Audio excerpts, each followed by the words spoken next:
गोवर्धन पर्वत महाराज की गिरिराज महाराज की अगर परिक्रमा लगाते समय इन स्थानों के दर्शन नहीं किए तो परिक्रमा अधूरी कहलाती है।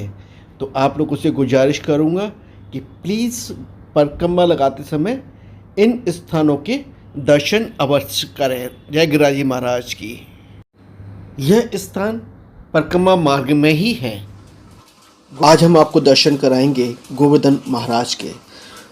सभी पर्वतों में से गोवर्धन महाराज पूजनीय क्यों हैं, ये हम आपको जानकारी देंगे। यात्रा मंगलमय हो और गिरिराज जी महाराज आपको भरपूर आशीर्वाद प्रदान करें, आपकी मनोकामना पूर्ण करें। आप सभी ये जो तस्वीर पुरानी देख रहे हैं, ये गोवर्धन महाराज की है। किसी वक्त गोवर्धन महाराज की परछाई वृंदावन तक जाती थी। आज हमको गोवर्धन महाराज की ये तस्वीर देखने को नहीं मिलती है गोवर्धन में। गोवर्धन पर्वत की ऊंचाई आप लोगों को बताऊंगा, आप हैरान हो जाएंगे। 30,000 मीटर ऊंचा पर्वत हुआ करते थे गोवर्धन महाराज। आज सिर्फ 25 से 30 मीटर रह गए हैं। आज हम आपको उस स्थान पर लेके चल रहे हैं जहां पर कृष्ण भगवान के टाइम के बहुत से पुराने चिन्ह मौजूद हैं। ये सुरभि कुंड है, गोवर्धन परिक्रमा मार्ग में ही आता है, ज़्यादा से ज़्यादा 7-8 किलोमीटर दूर पर पड़ेगा।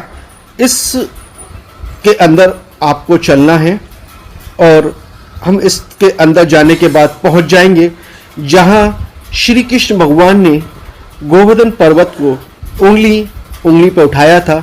आज भी यहाँ 56 भोग के दर्शन लगते हैं गोवर्धन पूजा के दिन। अभी हमने आपको जो रास्ता दिखाया वो नई परिक्रमा मार्ग का रास्ता था। अगर आप पुरानी परिक्रमा मार्ग से आएंगे तो आपको ये स्थान अपने आप दिख जाएगा। यहाँ पर बहुत ही ऐतिहासिक कृष्ण भगवान के टाइम के बहुत सारे ऐसे चिन्ह हैं जो जल्दी ही लुप्त हो जाएंगे। प्लीज़ आप लोगों से गुजारिश करूंगा कि जब भी आप परिक्रमा मार्ग में परिक्रमा लगाएं तो इनके दर्शन जरूर कर लीजिएगा। दर्शन करने से बहुत ही लाभ होगा आपको और ऐसे प्राचीन चिन्ह हमको फिर द्वारा देखने को नहीं मिलेंगे। और ये सारे ऐतिहासिक चिन्ह लुकलुक दाऊजी के मंदिर के जस्ट पीछे और आगे दोनों पे ही आपको मिलेंगे। लुकलुक दाऊजी का मंदिर है। पहले हम दाऊजी महाराज के यहाँ दर्शन करेंगे। दाऊजी महाराज ने यहाँ पर शेर का रूप धारण किया था और रात को चुपके से देखा था। लुक दाऊजी यहाँ पर बोलते हैं। तो हम लोग पहले लुक दाऊजी के दर्शन करते हैं, उनका आशीर्वाद लेते हैं, फिर उसके बाद जो ऐतिहासिक चिन्ह है उनको देखेंगे। आप लोग दर्शन कीजिएगा और दर्शन का लाभ उठाइएगा। बड़े दाऊजी महाराज की जय हो।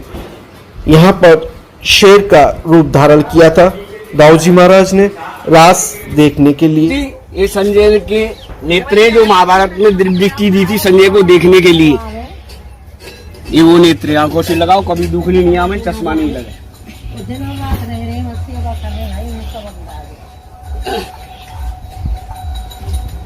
ये राधा रानी के 16 श्रृंगार हैं।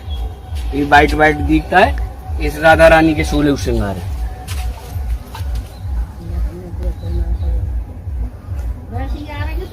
ये नरसिंह शिला है जो हिरण्याकश्यप मारो ठाकुर जी ने वो रूप धरो नरसिंह, तो ये नरसिंह शिला है।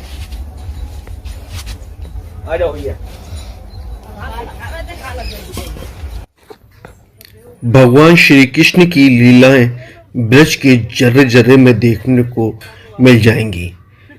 कहीं भगवान श्री कृष्ण की गौचरण लीला के दर्शन होंगे।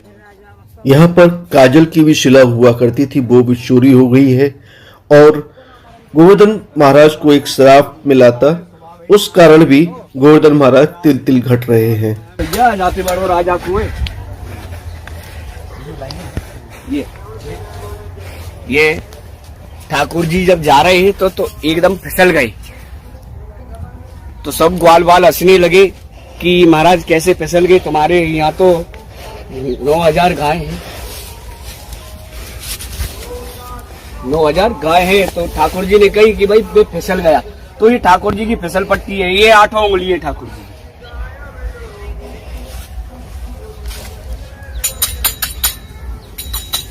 ये दूध की धारा है। ये बजरंगबली है भैया। जब जीवन बूटी लेके जा रहे थे तो भरत जी ने सोचा कि कोई राक्षस जीवन बूटी लेके जा रहा है, तो उन्होंने वो तीर मारा तो वो राम राम कह के गिर पड़े। ये उनकी छाया है। और ये है एक कामधेनु गाय का खुर है जो समुद्र मंथन के समय निकली थी। ऋषि पुलस्त्य ने उनको श्राप दिया था कि वो रोज तिल तिल के बराबर घटेंगे और आज तक घट रहे हैं।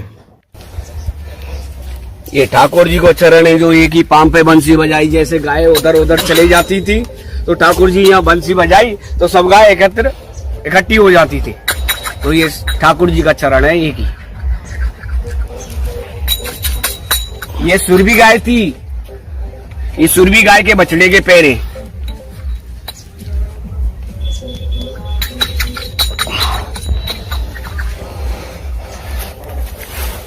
ये तुम्हारी दूध दही माखन मिश्री की कटोरी है, ये कदम के दोना से बनाई, क्योंकि पहले कटोरी कहाँ थी जंगल में।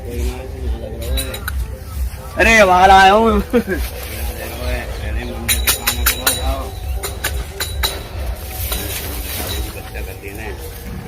ये गोपेश्वर महादेव है जो गोपी का रूप धर के महाराष्ट्र में गए। आ जाओ तंदूरी से। क्या करूं फिर बताओ।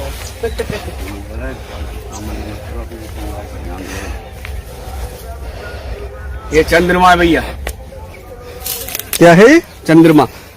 मैया मुझे तो कचुना चाहिए, चंद्र खिलौना ही चाहिए। जब काशी की थारी में जल भर के दिखाया, जब ठाकुर जी रोवे थे शांत भाई, तो ये चंद्रमा है।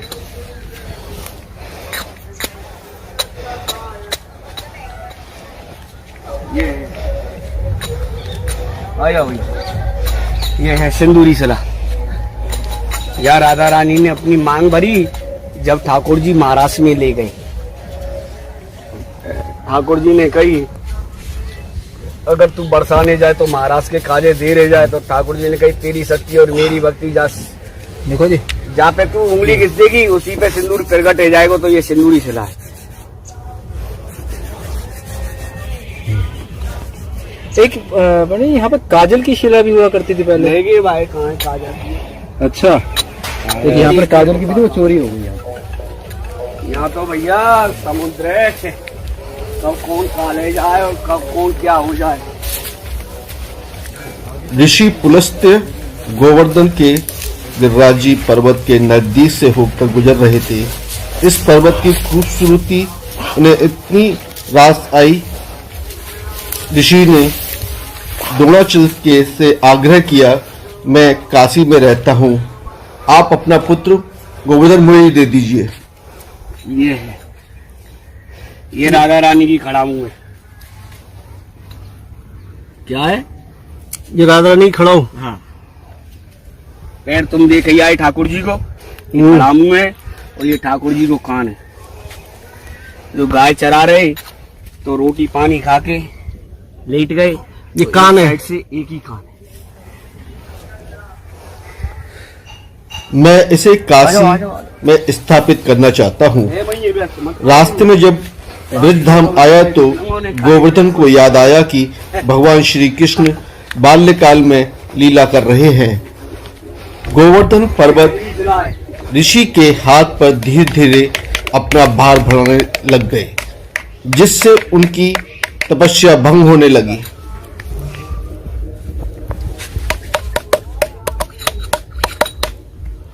ये क्या है? बजनी शिला। देख लो आप पीछे यूं मत, क्योंकि मैं बजनी शिला क्यों कहते हैं? बजती है, बजती है। बाजनी गाजनी शिला बोलते हैं। बाजनी आगे आगे ये। हाँ, बाजनी गाजनी शिला। बाजनी ये होती है, बाजनी ये बजती है ना। देखो उसकी तरह आवाज दो, देखो ढोल की तरह, ढोलक की तरह आवाज आ रही है। आ जाओ चलो भैया। ऋषि ने गोवर्धन पर्वत को वहीं रख दिया और वचन तोड़ दिया। ये बलदाऊ जी को आते हैं, ये बलदाऊ जी को आते हैं। ये गिरिराज जी बहुत ऊंचा जा रहा था तो ठाकुर जी ने कही कि भैया जा दबाओ, तो ये यूं हाथ मारो, ठाकुर जी ने वहीं गिरिराज जी रुक गए। तो ये बलदाऊ जी को आते हैं। ये सुरभि गाय की दूध की धार है तुम्हारी, ये वाली ये वाली सुरभि गाय की दूध की धार है। इसकी कहानी है ना पंडित जी, ये बताओ ना क्यों पड़ी है धारा? इंद्र को मान था तो इंद्र ने जब 7 दिन 7 रात बरसात करी तो सबसे पहले आह्वान कौन को करो? सुरभि गाय को। अब सेक भयो, अब सेक के काजे दूध चाहिए तो दूध कहाँ से आवेगो? तो सबसे पहले सुरभि गाय बुलाई, तो सुरभि गाय की दूध की धार है। ये आज भी वैसे ये दूध की धारा है सारी। आ जाओ।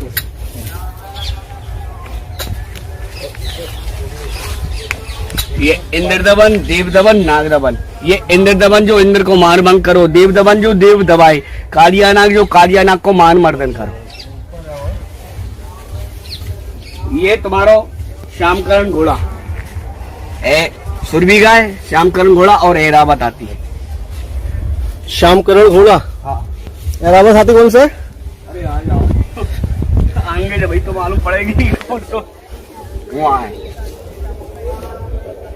ये उधर जाओ जाओ जाओ। ऋषि ने गोवर्धन पर्वत को उठाने की कई बार कोशिश की, लेकिन वो उनसे हिल भी न सके। तब ऋषि ने क्रोध में आकर गोवर्धन पर्वत जी को श्राप दे दिया, तुम्हारा विशालकाय कद रोज रोज तिल तिल कम होता रहेगा।